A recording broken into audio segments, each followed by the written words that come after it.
Thanks very much, John, and thanks to everyone here today, and a particular thanks, Anna Marie, to you for sharing your experiences and stories. And it's actually, if I can get the slides up, that would be great. Perfect. It's actually where I want to start. I think it's a nice segue from Anna Marie's story because I've worked in health information and health policy for quite a while now. I'm not fessing up to exactly how long, both in Canada and elsewhere, as you heard.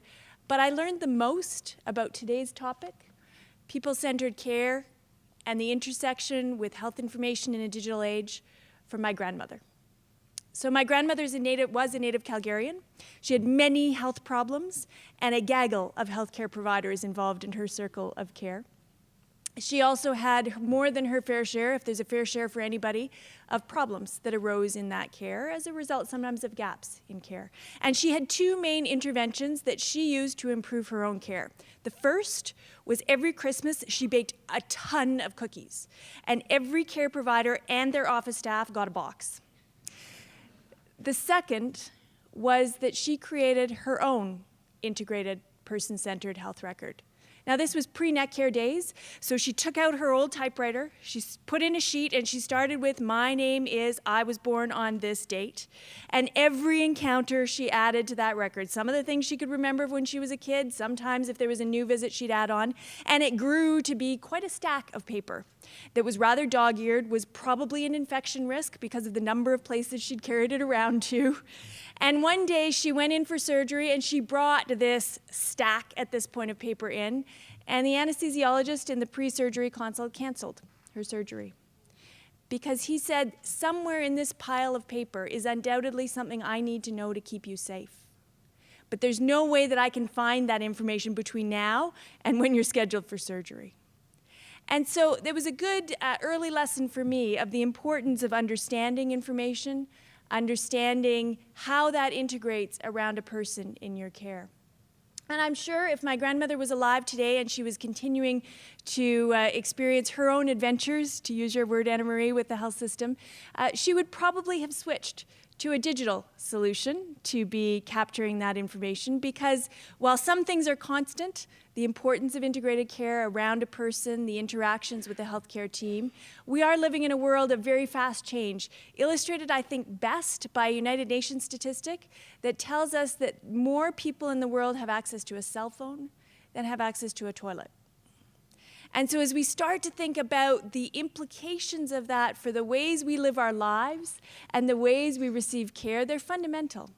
Recognized by the World Health Assembly in 2013, who talked about how important it was to effectively use health IT, not just for the administrative aspects of the health system, but as a driver to improve care and to increase the level of engagement of patients in their own care. And that's something that resonates as well with each and all of us as Canadians. So 96% of Canadian adults in 2016 said that keeping their health records electronically was important to them. And we're seeing that those electronic tools be able to leverage and improve care in a bunch of different ways. So it's not just the benefits that my grandmother had from her typewriter of legibility, converting handwriting to something you can actually read, but also the ability to find information. So for instance, to be able to find people in a practice who would benefit from proactive outreach or preventative care. To be able to share that information. So for example, when my grandmother would see a new clinician and they were contemplating whether a new medication is safe to prescribe, that they had access to her full medication history, not just those that were provided in that practice. To be able to use that information, so increasingly sophisticated decision support is allowing us to provide care in different ways, and to be able to learn as a system, so to truly understand where we're going and what those dynamic opportunities are for improvement. So we've come a long way up that ladder, and I think it's worth recognizing and celebrating the steps that we've taken, while also continuing to push to where we want to go. This is a study that was published, we published it in the fall of last year, that it was an OECD study looking at health IT use in 38 countries. And you can see that across these countries, health IT use was most mature. Most countries had maturity in primary care use of electronic records. And as you go down the list, that maturity starts to fall. So fewer countries had electronic exchange of radiology records outside given facilities. Few had telehealth. in place, and very few had maturity in terms of some of the patient online solutions that we've already heard about this morning. So where do we stand in Canada and in Alberta? Well, primary care electronic records, we do fall in that maturity category. Not done necessarily, but we're in the maturity category. Exchange of radiology images and other types of health information exchange through things like Netcare has been an early priority in this country. And so we fall in that category along with some of the Scandinavian countries and others who've moved forward in that regard. Possibly not surprisingly, given our geography and realities, we are also in the maturity category on telehealth, which again is not to say that we don't have more to do, but we have a basic infrastructure in place. We're gaining experience and broadening use so that it's now becoming just the normal way that we provide some types of care in some communities and in some environments. But we're not in that category. We're in the minority category for the patient online services, although, as you heard already this morning, there's efforts underway to change that. And some of the leading countries, where I lived in Denmark, for example, have now got ubiquitous access to some of these services. So give us a glimpse of the future in terms of what that might look like. And that journey has allowed us already to harness a number of important benefits. And those benefits exist in different ways for different groups and looking at different solutions. So for example, if we talk about electronic records in clinicians' offices, over 70% of Alberta physicians in the last National Physician Survey said that quality of care in their practice has improved since electronic records were introduced. When you look at some of the other categories here, so diagnostic imaging, you get a number of those benefits come from productivity gains, being able to process scans more quickly, to read them more quickly. So you get a mix of different types of benefits depending on what you're looking at, telehealth, telehome care, a lot of benefits around access, for example. Those benefits come, and other benefits we've got opportunities to achieve. Yes, the technology is an enabler. But it's definitely not only or even mostly about the technology. In fact, I think if we look at the World Health Organization's framework for integrated people-centered healthcare and the directions and drives there, they fit very well with the directions and drives that we have in this world as well. So they had 5 things that they said we needed to focus on going forward. The first, engaging and empowering people and communities. The second, strengthening governance and accountability to provide that infrastructure for change. The third, reorienting models of care to take advantage of the opportunities that we have, both in terms of knowledge and in terms of new ways of working together and new sources of information to provide different types of care. The fourth, coordinating services within and across sectors. And the last, but certainly not least, creating an enabling environment for change, supporting all of us collectively to navigate those waters and get to the outcomes that we're looking for. And as I look forward, I think there's opportunities to start looking at how can we really move in these kinds of directions towards smarter and safer care. So on the empowered patients front, from doing to doing with. Anna Marie talked about the power of having access to information, access to services. We've spent a lot of time, and that time has been well spent, on connecting systems. How do we now leverage that to make sure that we're connecting services? So that we're closing some of those gaps in care and not relying on the Christmas cookies, which were incredibly powerful, I have to say, but not relying on the Christmas cookies to ensure that we close those gaps. And also looking at how do we better inform care, inform decisions at a management level, inform decisions at a policy level as well. And so as we move along this journey, moving from the passive situation where we're a subject of data towards contributing and co-creating in that environment, I want to spend a little bit of time. I have a favorite quote from William Gibson who says, "The future is already here, it's just not evenly distributed." So here's some of the examples of people who've moved ahead that we have the potential to learn from and also contribute our own experiences to. So Nova Scotia recently launched their province-wide personal health record, but has had a demonstration project at scale underway for quite a while. And 3/4 of the people participating in that project said that they felt more involved in their care as a result. a large initiative in the US for open notes. Now some people are suggesting shifting the language to call it our notes. But from open notes was extensively studied to look at the effects of enabling people to access the full content of their health record. And while there was some trepidation at the beginning, almost all of the physicians participating said at the end that it was a good idea. And none of them stopped participation at the end of the study. We also see examples from closer to home here, just across the border in BC, where there's been access to lab test results for quite a while now. And results from that experience show that people are able to get test results more quickly. They're more likely to know what the results of their last test were. And many of them are actually able to avoid an in-person visit to discuss normal test results as well. So where do we stand today? It's increased. So the green bars on here are the number of people who have access, who can access what Canadians tell us are the top 4 patient online services that they would like to have. Being able to have e-visits, most often described as, I just want to be able to email my regular place of care. Being able to book appointments online, most often described as, seriously, that voicemail and sitting in that loop, no thank you.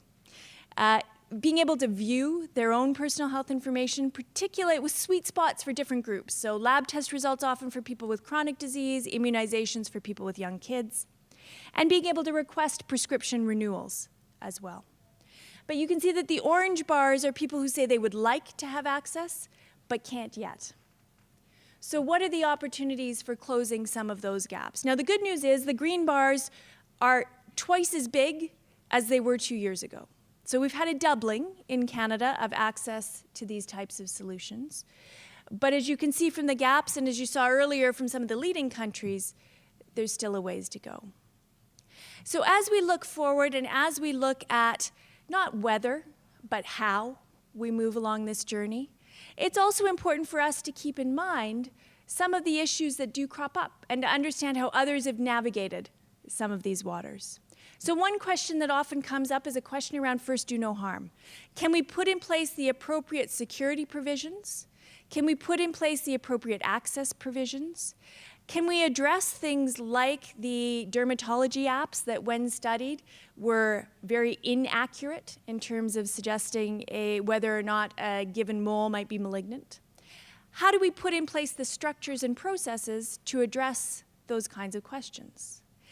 This question often comes up as well, whose information is it? The Supreme Court has been very clear on this front. With very, very few exceptions, individuals have the right of access to their own information. And that's a journey that we work through together as well. There's increasing interest in looking at what are the sweet spots for improving quality. So the Open Notes study that I mentioned earlier has expanded that study to look particularly at individuals with chronic disease, starting with diabetes, and shown an improvement in some of the markers, not just of process of care, but also of outcomes for those who had access to their information versus those who didn't. Some interesting studies here in Canada around mental health as well, and the possibilities of improvement in outcomes, not just in terms of healthcare outcomes, but also in terms of things like being able to remain in housing, being able to reduce contacts with the justice system. So we're starting to see broad impacts and understand where those opportunities come to employ these kind of tools. This is a question that I'm often asked. Is it fair? And there is absolutely a digital divide and differences in terms of health literacy and digital literacy. So it's an important question to take into account. But interestingly, when you start to look at some of the early examples, you actually start to see that when tailored appropriately, people with lower incomes and lower education are actually more likely to access than less. And when we do focus groups with them, they say things like, I can't afford to take time off work to go into an appointment. So if I can access information and services this way, that's better for me. Or my own experience when I was living in Denmark, particularly at the beginning, my Danish was sketchy, to be polite. And my physician's English was better than my Danish, but not ideal. And so I had, he He at one point had referred me to the hospital for, I think he mixed up Canada and thought the US and thought that I might sue or something. Anyway, he sent me for a full day of tests in the ophthalmology department at the local hospital. And the Danish health system is incredibly non-interventionist, so the fact that he did this was quite over the top. Anyway, I got there. The resident spoke no English. So I had this full day of tests, and bless her, 45 minutes of debrief from her afterwards, at which the words not and normal, both of which I knew did not occur in conjunction. So I figured, given that I'd had a screening from my ophthalmologist shortly before I left Canada, it was probably okay. And indeed, when I got access to the full result and could actually take out my dictionary and translate it, that proved to be the case. But it was a good reminder to me of how the online ability to access that information at a time and a place and with the resources that I needed around me actually helped me to achieve an interaction and an engagement in my care. This comes up as well. What about workload? And I think we're going to hear a little bit more about that from Rob later on. And certainly this is an important consideration. How do we look at workflows? How do we look at the ways that we provide care? How do we look at new models of care that take best advantage of the tools that we had at our disposal? And fundamentally, this is what it boils down to. How ready are we for change? Because make no bones about it, this continues to be a substantial change. It's a change in practice. It's a change in workflow. It's a change in policy. And at its root, it's a pretty significant change in culture. And so I think what that boils down to, my grandmother's no longer with us, but I have many family in this province, scattered all over the province. And what it boils down to is, what can we promise them? What can we promise them in terms of the care that they'll receive? Not only if they happen to be luckily in a practice with an early adopter who's doing, cool and interesting things, but what can we promise each and every one of them about the care that they'll get every single day from every single point in the healthcare system that they come into contact with? Thank you.